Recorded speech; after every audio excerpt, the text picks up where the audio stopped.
안녕하세요. 나의 사랑하는 책입니다. 오늘은 조지 맥도날드 목사님의 전하지 않은 설교를 소개하는 8번째 시간입니다. 7장 광야에서 받으신 시험 가운데 두 번째와 세 번째 시험 부분을 소개하겠습니다. 높은 곳에서 뛰어내려 보라는 시험이 두 번째 시험이었고, 자신에게 절하면 천하를 주겠다는 것이 세 번째 시험이었습니다. 이 장면에서 사탄도 말씀을 인용하고 있고 예수님도 말씀을 인용하고 있습니다. 똑같이 말씀을 인용하는 것처럼 보이지만 본질적으로 다른 것이 있습니다. 사탄은 자신의 논리를 증거하기 위해 말씀을 끌어다 씁니다. 즉, 자신의 권위를 세우기 위해서 말씀의 권위를 이용하는 것입니다. 그러나 예수님은 시험 받으시는 그때에도 하나님의 뜻을 위해 말씀을 인용합니다. 혹시 생겨날 수도 있는 자신의 생각보다도 하나님의 뜻이 먼저였습니다. 우리도 살면서 말씀을 인용하며 옳은 이야기를 하는데 듣기에 불편할 때가 있습니다. 보통은 말씀을 인용하는 그 사람에게 문제가 있을 때 그렇습니다. 말씀이 진리라는 것을 증거하려는 목적보다는 자신의 이야기가 맞다는 것을 증거하기 위해서 말씀을 가져다 쓸 때 그렇습니다. 물론 회개하기 싫은 본성 때문에 싫은 것일 수도 있지만 그것이 아닌데도 불편하다면 말씀을 인용하는 동기가 잘못되었을 때 불편할 수 있습니다. 그냥 자신의 주장이 맞다는 것을 증명하기 위해 말씀을 인용했을 가능성이 크다는 것입니다. 아리스토텔레스는 사람들을 설득하려면 세 가지가 있어야 한다고 말합니다. 에토스, 파토스, 로고스. 로고스는 말씀이라는 뜻도 있지만 그리스 철학을 이야기할 때는 논리로 번역합니다. 즉, 사람을 설득하려면 논리가 있어야 한다는 것입니다. 또 파토스, 페이소스라고 말하는데 열정입니다. 밋밋하게 이야기하면서 설득하기는 어렵습니다. 때로는 웅변처럼, 때로는 침묵으로, 표정과 억양을 통해서도 열정은 드러낼 수 있습니다. 마지막은 에토스, 윤리입니다. 말하는 사람이 과연 실제로 그런가 하는 것입니다. 도둑질하지 말자는 이야기를 도둑놈이 한다면 에토스는 없는 것입니다. 설득력이 없게 됩니다. 사탄이 말씀을 인용해 예수님을 시험합니다. 에토스는 하나도 없습니다. 그가 그렇게 살지 못하기 때문입니다. 그냥 지식으로 아는 것입니다. 만일 어떤 사람이 사탄처럼 우리를 말씀으로 빈정거리고 시험한다면 우리는 예수님처럼 반응할 수 있을까요? 화내지 않고 그저 하나님 아버지의 뜻만을 생각하며 말씀으로 다시 대답해 줄 수 있을까요? 두 번째, 세 번째 시험에 관한 글에서 나누고 싶은 글들을 읽겠습니다. 이제 그 원수 마귀가 시도한 두 번째 시험을 살펴보겠습니다. 그래, 하나님이 그렇게 신뢰할 수 있는 분이라면 그분을 시험해봐. 그 결과가 어떨지 정말 보고 싶군. 당신 자신이 정말 그 하나님이 사랑하고 아끼는 사람이라는 것을 보여주라고. 여기 거기에 딱 어울리는 말씀이 있군. 그분이 천사들을 보내서 당신을 보살피게 해주신대. 돌 하나도 당신에게 해를 입히지 않을 거라는군. 그분 말을 믿어봐. 아래로 뛰어내려 보라고. 그래서 당신이 하나님 아들이라는 확신이 내 속에 확 박히게 만들어 보란 말이야. 사탄은 자기 말에 권위를 부여하려고 성경을 인용합니다. 그러나 우리 주님은 성경을 갖고 당신이 당신 행동을 규율하시는 진리로 사탄에 맞서십니다. 하나님 아들은 하나님 뜻보다 앞서 나가지 않습니다. 아버지가 먼저 명령하시면 그 다음에 그 일이 이루어집니다. 믿음은 주님 뜻을 알고 가서 그 뜻을 행하는 것입니다. 아니면 그 뜻을 모를 경우에는 서서 기다리면서 그 뜻을 아는 것에 만족하듯이 모르는 것에도 만족하는 것입니다. 하나님이 그리 원하시기 때문입니다.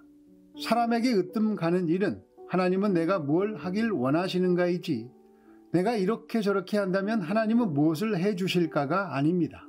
신실한 사람은 돌들어 떡이 되라고 말하기보다 차라리 굶주려 죽을 겁니다. 그런 사람은 산더러 들려 바다에 던져지라고 말하기보다 차라리 아무 대꾸 없이 비록 그것이 명백한 패배로 보일지라도 불신자들의 비웃음을 감내합니다. 그분은 돌을 떡으로 만들기를 거부하셨습니다. 마찬가지로 그분은 평생 그분 자신에게 도움이 되는 기적을 단 한 번도 행하시지 않았습니다. 드러내놓고 자신을 자랑하길 거부하셨습니다. 마찬가지로 그분은 줄곧 인간 사탄들이 표적을 요구해도 표적을 행하시지 않았습니다. 그런 쇼는 단지 그분의 능력만 증명해 줄 것입니다.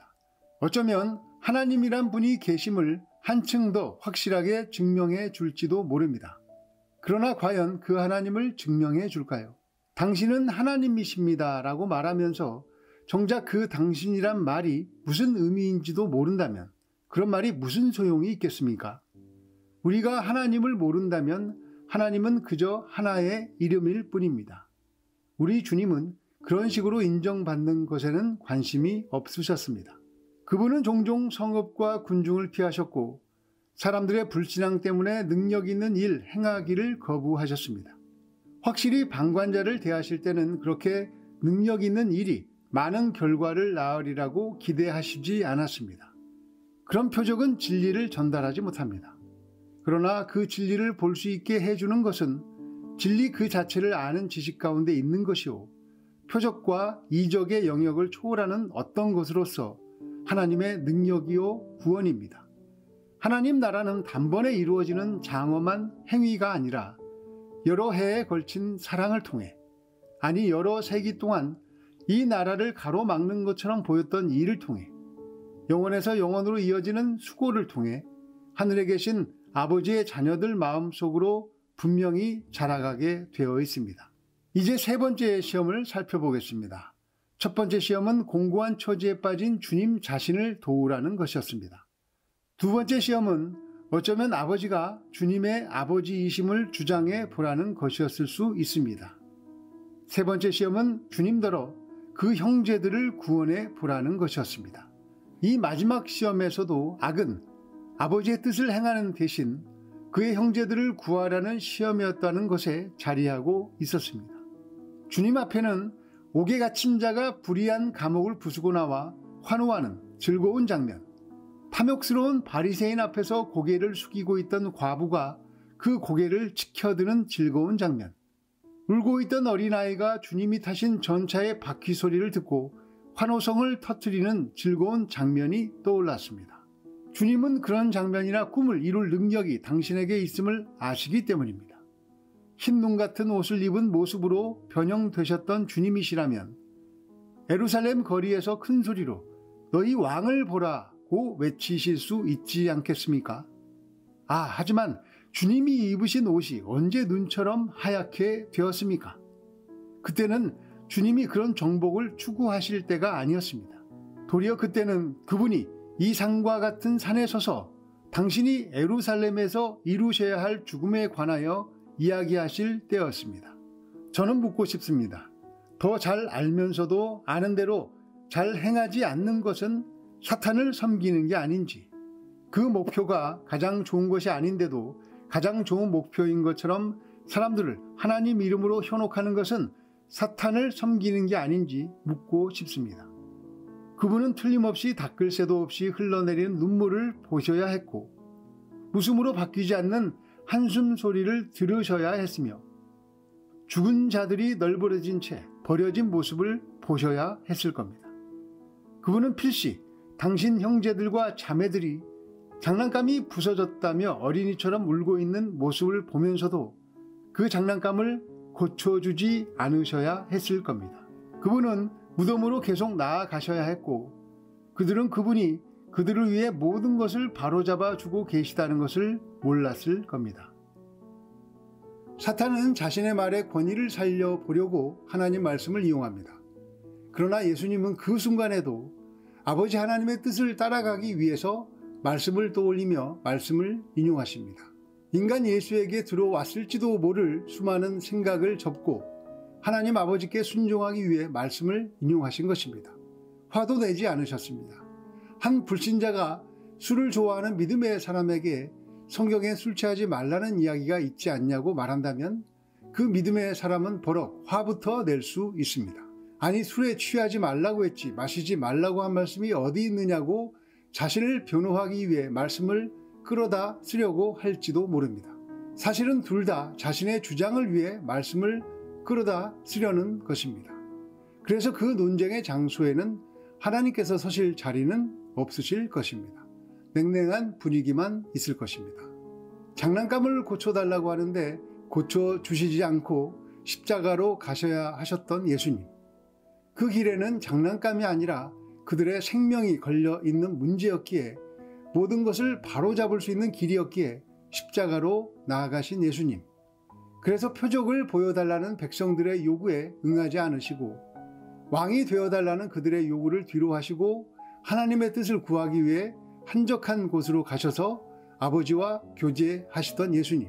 하나님의 이름이 공격받는 이 시대에 하나님을 바라보지 못하도록 우리를 너무나 바쁘게 만드는 세상에서 우리는 과연 한적한 곳으로 얼마나 가면서 살아가고 있는지 저를 돌아보게 됩니다. 매일 말씀이 생각나고 말씀을 생각하시고 말씀을 누군가와 나누며 살아가십니까? 그렇게 살아가는 것이 결국 나를 살리는 길이라는 것을 꼭 경험하시기를 예수님의 이름으로 축복합니다. 감사합니다.